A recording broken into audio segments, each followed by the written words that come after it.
Hello, listeners, and welcome to Fighting Failure, the podcast where we discuss solutions to the climate crisis. This episode is all about how we heat our homes, and I'm very proud to introduce a special guest, Michael Thomas.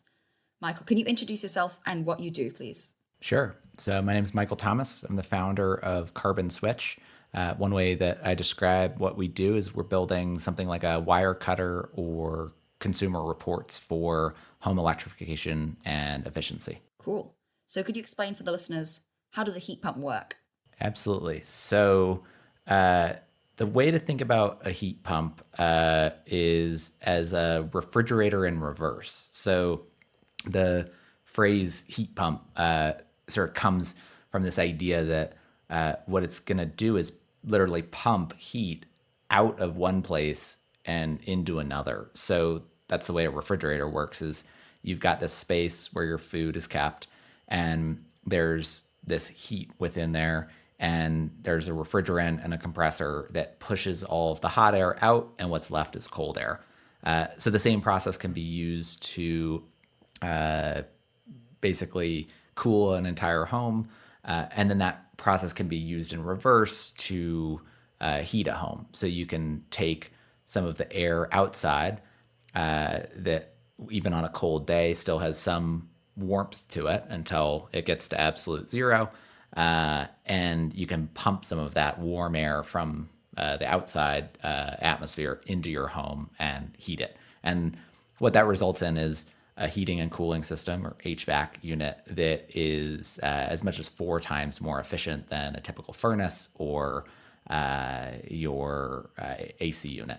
And so when you have this heat pump unit, the same unit can both heat and cool, is that correct? That's correct. So your furnace only heats your home, your air conditioner only cools your home. A heat pump does both. It's sort of a 2-in-1 combo.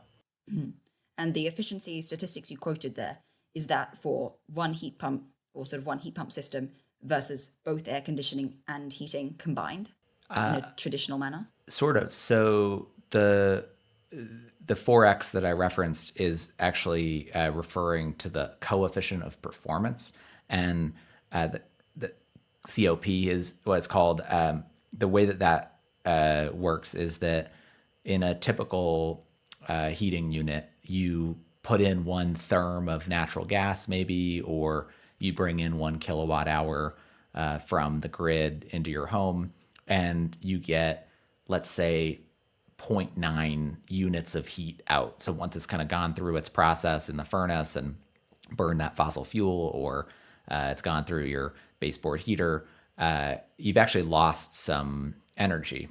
A heat pump is kind of crazy because it almost, I won't say creates energy because that's impossible, but what it does is it takes in 1 unit of energy, puts it through this compressor, and it's able to spit out 4 units of heat because it's using only a little bit of energy to run this compressor and this refrigerant. And doing that is basically going to pull in some of the heat that's already outside. So you're, by not creating heat, but instead of moving it, you get this way more efficient system. Yeah, because with a furnace, you're burning natural gas or fuel oil or whatever. You're burning that to release the heat energy. Whereas in the heat pump, you're using the electricity to move heat from one place to another, right? That's exactly right. One problem with air conditioners and fridges is sort of those refrigerant substances, which can leak and are horrible greenhouse gases. You have your chlorofluorocarbons, hydrofluorocarbons. These sort of F gases are thousands, tens of thousands times worse than CO2 in the atmosphere. How do you sort of prevent this with heat pumps? Sure. So to your point, there are refrigerants in a lot of heat pumps that create a really potent greenhouse gas that's as many as a few hundred times more intense as a warming gas than CO2.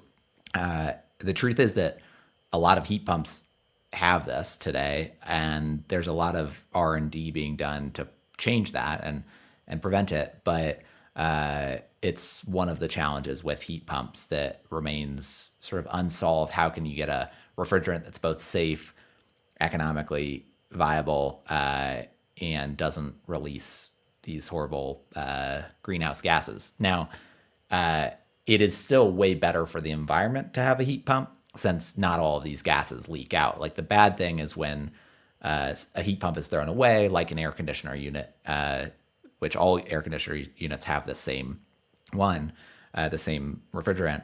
It leaks and it warms up the atmosphere. It's only if it's disposed of improperly. So if you dispose of heat pumps properly, you don't lose that gas into the atmosphere. So there is a way that you can still have net benefits on climate, and it's way better for the environment to have a heat pump. Interesting. And you mentioned, in terms of different refrigerant gases, you mentioned economic viability. And something that faces a lot of green solutions is the green premium. It is more expensive to get an electric vehicle nowadays. But do heat pumps face the same problem because you said they're much more efficient? Does it change over the long term? How does the economic argument work out with a heat pump? Yeah, so it does have a green premium. It is more expensive to buy a heat pump up front than, say, a gas furnace or a boiler. And in many cases, over the long run, that pays for itself. So it's sort of like solar, where you might spend 25 grand up front to retrofit your home from a furnace with a heat pump. And over 20 years, you're going to save tens of thousands of dollars. And it's going to pay for itself. So there is a way that tens of millions of homeowners in the US, I don't know in other countries like the UK, but you can basically spread it with a loan payment over a long enough period of time where even from day one, if you installed a heat pump, you would be spending less in those payments every month than the energy savings that you would get from the higher efficiency fuel. But in a lot of places that isn't true. So it just has the green premium, just like buying a Tesla or putting solar in a place that doesn't actually have all that much sun. And that's where policy comes in and why it's so important that we both increase the cost of fossil fuels to their true cost to society by like having a carbon tax or by not subsidizing the fossil fuel industry. And then we also need to drive down costs through R&D, industrial policy, and rebates in the short term to help people get these things in their home. And other than the cost of installing a heat pump and like buying it and installing it, are there any other costs other than electricity to having a heat pump? No, the only other cost that comes up is that sometimes when you're installing a heat pump, you don't just need the heat pump. Like let's say that you don't have ducts in your home, but you want to use an air source heat pump that requires duct work. Then you've got to do all of this carpentry work and change the duct work and all of that in your home. That adds up to the cost. If you are switching from fossil fuels to electricity, you might have to upgrade your panel. You might have to increase the insulation in your home to have more efficient heating and use a heat pump. And so all of those things add up to these sort of, you could call them the non-heat pump costs of installing a heat pump. And in a lot of cases, they can be more than the heat pump. So on a $30,000 quote that I just heard a friend got on a heat pump, $20,000 was duct work and only $10,000 was the actual heat pump itself. So that's one of the big challenges, is that not every home is the same. So it's not quite like a Tesla where anybody can go and buy a Tesla and driving it's going to be pretty much the same because you're just replacing a car. Almost all cars are similar in replacing them. Homes are all quite unique and different. Yeah, and especially across continents, because the UK and US, as far as in my experience at least, there's vastly different heating systems. I think like a lot of US homes use this sort of ducting system with hot air from a furnace, and that can be replaced with a heat pump. In the UK, we generally tend to have hot water pumped through radiators from a boiler. Does this change the equation for heat pumps? Do you need different types of heat pumps? Because you mentioned before an air source heat pump, you need to have duct work. So do you know anything about how that could be implemented in the UK? Yeah, so there are heat pumps that work without ducts. They're called ingeniously ductless heat pumps or mini splits. And I've actually got one in my office right here. If you've been to like on the continent in Europe, the hotels that have air conditioning units, they're usually a heat pump at one of these mini split ductless units. And the way that they work is that they don't require ducts. They just have these like little tubes or pipes that go right outside, out of your walls. So in the UK, I don't know what the most viable one is since I haven't looked into that market as much, but that would be an option for people that don't have ducts, don't want to do that duct work. And those are actually cheaper usually than doing an air source heat pump. So the average cost in the U.S. on some of those is like $8,000 to $10,000 for doing a ductless system in your house. And I know that the UK has actually gone really aggressively on heat pumps and is really trying to push them. And they've offered rebates and subsidies for homeowners. So the UK government is really trying to incentivize that and is doing one of the best things, which is just giving people money to install them in their homes. Yeah, so would a ductless heat pump be sort of similar to an AC unit in that it just tunnels through the wall to an outside unit? So you'd need something separate for each room? Yeah, that's right. So you end up having one unit for any given space. You could do it for like your whole living room or your basement or your bedroom, but there ends up being a few different units. They're technically called the air handler that then connects to the outside compressor and heat pump system. Cool.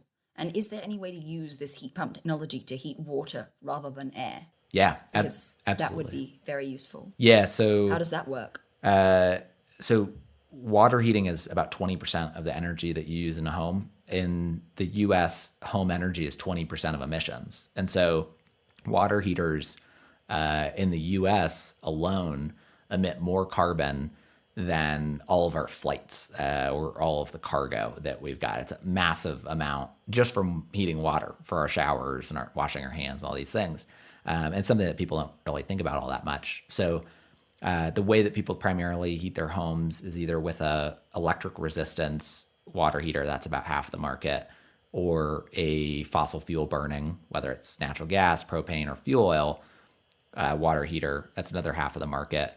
And both of those are really inefficient. The electric resistance system puts a ton of load on the grid unnecessarily, and right now our grids aren't that clean. And then the fossil fuel ones just burn fossil fuels to heat up a water heater. So fortunately, there is a heat pump hot water heater, also referred to as a hybrid hot water heater. And these are similar to a heat pump HVAC system, 2 to 4 times more efficient. They're going to save people more of the long run. They use way less energy and way less carbon, and they're really a no-brainer. Unfortunately, they have a higher upfront cost, and so that's why they aren't really as popular. And they've also just really recently become more popular and more accessible for people. So when I've talked about heat pumps in the UK, something I've heard quite often is that you need more insulation in order to be able to use a heat pump. So what steps can be taken to ensure widespread heat pump take-up in areas where houses are old and uninsulated like they are here? Yeah, so you make a great point that insulation is a really important part of the solution to heat pumps. And the way that someone's described it to me is like every home is a living, breathing organism. Like they're all different. It's a system that interacts in all these different ways. So you can't just target one thing. It's sort of like if you've ever been to the doctor and you've got a sore back and the doctor tells you, well, it's actually because you've got really tight hamstrings or something. It's because a body like a home is all connected. So you can't look at anything in isolation. And heat pumps are this way where, like I said, you might need ductwork or electrical panels. You also might need to improve the insulation to capture more of the heat or cooling. And this is something that's sometimes overlooked. But the good thing about it is that if you, let's say, spend a couple $1,000s on insulation, then you can install a cheaper heat pump. So you just need less BTUs of capacity. That's how heat pumps are kind of measured. Just like a solar panel has 1, 2, 3, 4 kilowatts of total capacity, a heat pump has 12, 24, 36,000 BTUs of capacity. It's a British thermal unit, wouldn't it? Yeah, that's right. Or sometimes you might hear it referred to as 1 or 2 tons. So in the same way that if you could reduce your electricity usage before you install solar, you don't have to pay as much upfront for your solar panels because you just need less of them. Same is true with a heat pump, where spend a couple $1,000 on insulation, you can install a cheaper heat pump. So changing tack a little bit. Saw the Vox video about heat pumps is really interesting, as saying like the market is areas that need to be both cooled and heated in different parts of the year.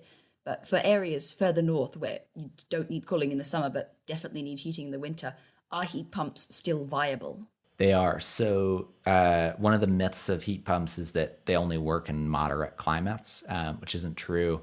Now there are these things that are cold climate rated heat pumps where they work as far north in the US as Alaska. So I can't imagine anywhere in the UK is colder than Alaska. They work in Maine.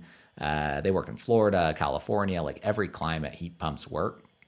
But as temperatures go lower, that efficiency rating goes down. So that COP I mentioned earlier, coefficient of performance, might go from 400% in Florida down to maybe 125% in Alaska, or might dip down even lower on some of the coldest days.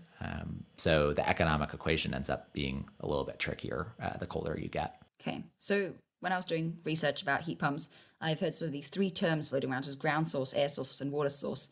Do they have their own advantages and disadvantages or use cases? Do you mind explaining that? Yeah, so the most common types of heat pumps are, in order, air source heat pumps, ductless or mini split heat pumps, and then geothermal. Geothermal would be both the water and ground source one that you mentioned. And then the air source and ductless would be the air. And so I kind of think of it as like there's geothermal and there's the rest, like the ductless and the air source ones.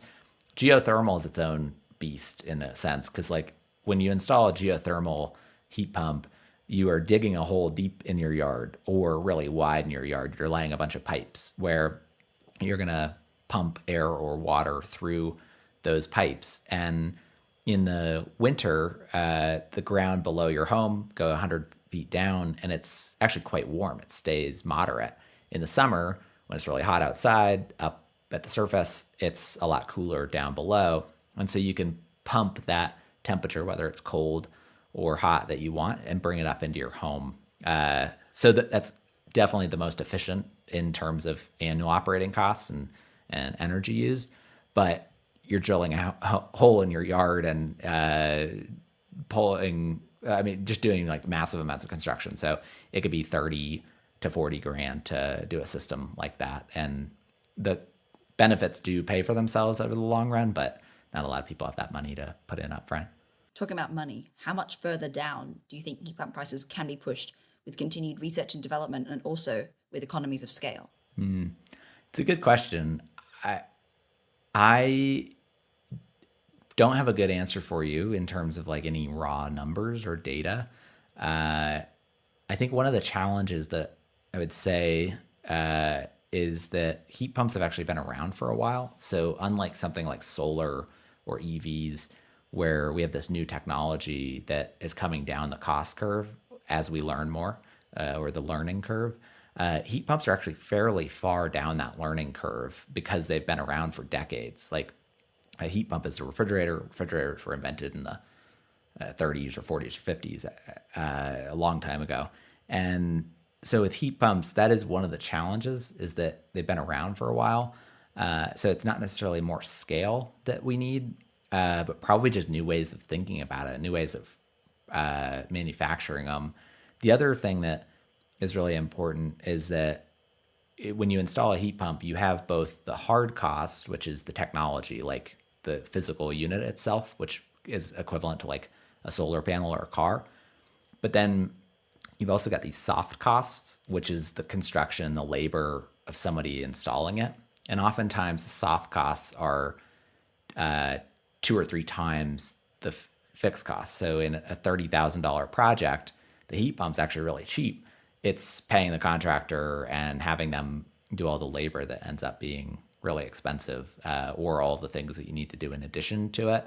So there's a lot of levers to pull, and not all of them will be just like coming up with a more efficient heat pump unit, but thinking about how do we drive down the cost of installs, the time required, and ultimately make it easier to install these things. Cool. So you mentioned earlier about how the UK government is pushing heat pumps, and they have recently introduced a £5,000, which is 7,000 US dollar incentive for people to buy heat pumps. Do you think that's good enough, or do you think we can do better? I think it's a great start. The US is looking at a similar thing in our reconciliation bill that we're trying to get through Congress, where we would give people a similar amount between $2,500 and $5,000, depending on your income and how big your home is. And especially for people that are on the margins of the costs, that's going to help. But ultimately, it's actually not always the cost that's the barrier. Like a lot of people just don't even know that heat pumps exist. Even if you're a diehard environmentalist that has a ton of money to spare, you might just not know that this is a solution that exists and could cut your carbon footprint. So I think we need more awareness in addition to the money. We also need better training for contractors, because oftentimes contractors are misinforming their customers, saying, oh, a heat pump wouldn't work here, it's too cold. Heat pump wouldn't work here, you don't have ducts or insulation. And they're not thinking about the whole system, either our climate system or our communities or our homes. And so I think there needs to be a push both to drive down the cost, give people some money, and also just train people and increase awareness around this and get kind of a national priority. So it's not just money and increasing the debt and spending a bunch of money, though that would help. But it's kind of looking at the whole system, which is obviously a much more complicated answer and harder to do. That's actually a really interesting point you made about the awareness, because I've been into this sort of environment stuff for like years and years, but I only really found out about heat pumps in the last 6 months to a year.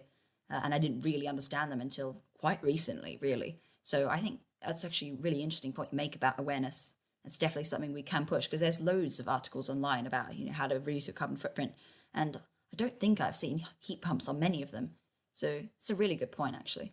So to probably maybe already answered this, but in general, what can governments do to make heat pumps more widespread? I think that the most important thing is ultimately going to be the cost of fuel and energy. So if you look at where there's mass adoption of heat pumps, it's the places where electricity or fuel prices are the most expensive. So I was just in Italy recently, and everywhere I looked, there was a heat pump. Like every single home and apartment had it. And in a lot of places in Europe, the cost of electricity is more like 20 or 30 cents per kilowatt hour. In the US, it's as low as 10 cents per kilowatt hour. And so if you look at, should I install an electric resistance baseboard heating system or an electric furnace, which is really inefficient, or should I install a heat pump? That cost calculus, it makes sense to choose that inefficient system if your fuel and your energy is so cheap. And the same is true with natural gas. We have fracked natural gas in the US, just massive amounts of it. And so our gas is really cheap. In Europe and some places around the world, it's more expensive. And so that's the harder challenge to solve, where if you look at it from kind of a justice issue, how do you increase the cost of energy without disproportionately harming the people who can't afford that and are already burdened by these high energy bills? And yet, how do you drive adoption of heat pumps if you don't increase the fuel cost to make more financial sense? And so that's where I think a combination of both getting rid of fossil fuel subsidies, putting a price on carbon in some way, and then giving relief to people who are already burdened by high energy bills as a percentage of their income is the most pragmatic approach. How we can do that politically ends up being a lot harder challenge. So I guess, again, one of those complicated answers. Yeah, there's recently been a huge rise in gas prices in the UK. I wonder if that could trigger some discussions in families or homes about using more energy, being more energy efficient, and potentially installing heat pumps. Yeah, absolutely. And you mentioned carbon tax emissions trading scheme. Do you think this would help incentivize businesses as well as homeowners to make their heating more sustainable? Yeah, absolutely. I think if you knew that in 5 years or 10 years, carbon was going to cost $500 a ton, then it would be it would make a lot of sense to get a heat pump because you have this looming cost that's about to rise a lot. And so it just changes that calculation. Whereas today, a lot of people just can't be motivated to do it because it doesn't make sense financially. And if you want to increase adoption rates, the number that economists sort of look at where adoption rates go up is at about 5 years times payback period. So let's say that you install a heat pump, it costs you $10,000, but you saved $50,000 over 5 years, then a lot of people would do it. It'd be a great investment. But right now it's more like 10 or 20 year payback. And so adoption rates are low. So the calculus of adoption rates and of these payback periods ultimately depends on what's the cost of your electricity, what's the cost of an alternative fuel, and what's the upfront cost of a unit. So, last point, what is your best case scenario for heat pumps, and what effect would that scenario have on our emissions as a society? Sure. So I guess to talk first about just the numbers and the opportunity. The best case scenario is we get every home to have a heat pump and we have a 100% renewable grid by 2050. And if we did that in America, that would save 800 million tons of emissions, which is pretty close to 20%. It's like maybe 15 to 20% of our emissions today, because we emit about 6 billion tons per year. And most countries around the world have a similar kind of percentage of emissions from buildings, 20 to 40%. So if in a dream world where everybody electrifies everything in their home and we have a 100% renewable grid, we reduce our emissions by 20%, which is massive. And so I think in terms of how we get there, the best case scenario is that as a country or as countries around the world, we just make it a really big priority.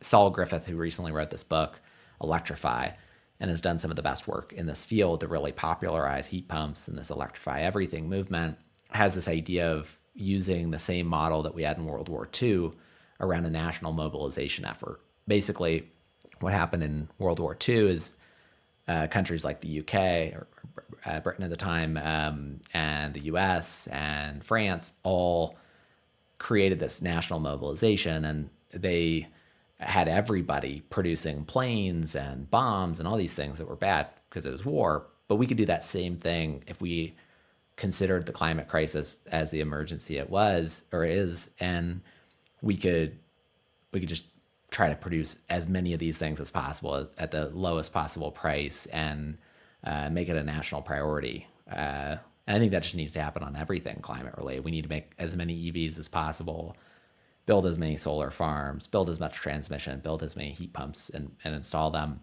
and really take it all seriously.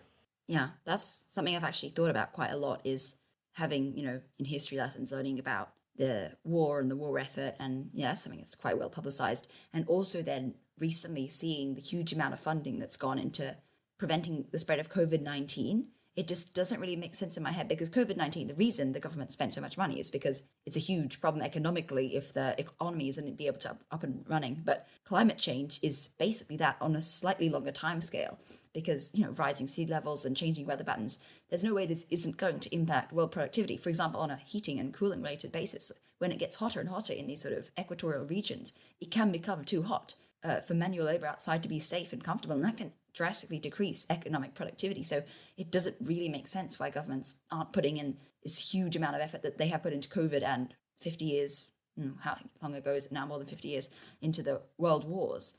And I think it could be problematic politically to sort of conscript people into factories, but I think there is a lot we can do in the current political climate to make a huge impact, and it should be absolutely a big priority. Totally. And it would have massive benefits immediately. We would put millions to work. We could do it with high-paying jobs, and we could clean up all of our air and water. And it's a no-brainer. All we need right now is the will, not only of politicians, but of all of us, of the populace, of all of the people that are currently not taking it as their main priority or not pushing politicians and trying to get people elected. But that's one of the things I just try to push everybody to do is you don't have to install a heat pump, but you should show up for the election and vote. Only 25% of young people in America vote. That's a horrible thing. Everybody wants to be out in the streets protesting, and we need climate action. Well, 75% more of us need to show up and vote. And we need to push people to actually act on this. And we all need to show up politically first, and then in our own lives, and kind of being the first customers and putting EVs in our home and solar and heat pumps and all of that. Yeah, 400% more. 400%. That's right. Yeah. It's a classic maths error. Yeah. Australia is terrible on its climate policy. But one thing I do have to give it credit for is for having compulsory voting and for having preferential voting, which is two things that means that it's probably not widely enough recognized amongst voters, but you don't have to have a two-party system. You don't, well, in countries like UK and US, you don't want to vote for a small party because it risks meaning that the party you don't want to get in gets in because you're splitting the vote of the parties you support. Preferential voting means that you can put the party you don't want to win at the very bottom, but might not be working based on current politics in Australia, but just something to know, I thought. Also, a bit time sensitive, but what's your opinions on what's been happening at COP26 so far? I think there's been some great developments happening. I think especially around coal, which is the biggest emitter as an energy source in the world. And I think there's just a lot of countries that have realized that coal needs to phase out. Part of that's economically. It just doesn't make sense anymore with the falling price of renewables and batteries. But part of it's the recognition that we just can't keep burning coal. And so I think some of those pledges are really good. International finance pledges to stop funding coal. And I think there's a lot of good things happening. I think like with a lot of climate, my general view right now is that there are good things happening. They need to happen faster, and there needs to be more of them. I think with COP, it's kind of been the same thing. And there's been a huge amount of hype around COP26. There is a COP summit every year. Do you have any idea why there's been much more hype around this particular summit? I think part of it's that, if I recall correctly, last year's was canceled. And I think that while there is one every year, there's something about every 5 years, it's like a bigger event. And so Paris in 2015 was 5 years ago from 2020. So it was kind of like last year's was supposed to be the big one every 5 years. And so it's just been delayed a little bit. So this was kind of like all the countries come back after Paris and say, okay, how are we doing? And what else do we need to do? And so I think in 2025 or 2026, we should expect a similar thing. And hopefully we've made a lot more progress towards 1.5 degrees at that point. Yeah, COP25 was Madrid, December 2019. So yeah, there wasn't one in 2020.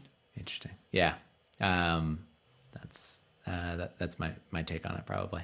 Anything else you'd like to mention? I think I've run out of questions to ask. No, I think just thanks for being interested in heat pumps, the most overlooked and boring climate solution, but definitely the most important just in terms of like what we can do in our lives to reduce our carbon footprint. It's in terms of the things that you have available to you if you're a homeowner or know people that own homes. Getting more heat pumps in homes is one of the most effective individual actions that we can do. And I think it's great to raise awareness for the larger solution of kind of policy change and what we need to do to get them in every home in, I guess, around the world. I was going to say America, but it's true in your country and everyone else's. So, yeah, thanks for putting this podcast together and spreading the good word. And thank you so much for coming on the show. I think you're the first sort of real guest, to put it that way. We've had a few other people sort of join in, but you're a proper professional in your field, an expert. So thank you so much for doing that and being, well, able to, say yes. And, sent an email and you're like, oh, sounds awesome. And it made me feel really happy. Ah, great. To have that sort of validation. So thanks so much. Yeah, absolutely. I'm excited about what you're building and excited to see where the podcast goes. So I'll say as the last note, everybody should subscribe to the podcast. And I think you guys have some merch on the website, so go and get some merchandise and support the show. But thank you for having me. Thank you so much. All right, thanks.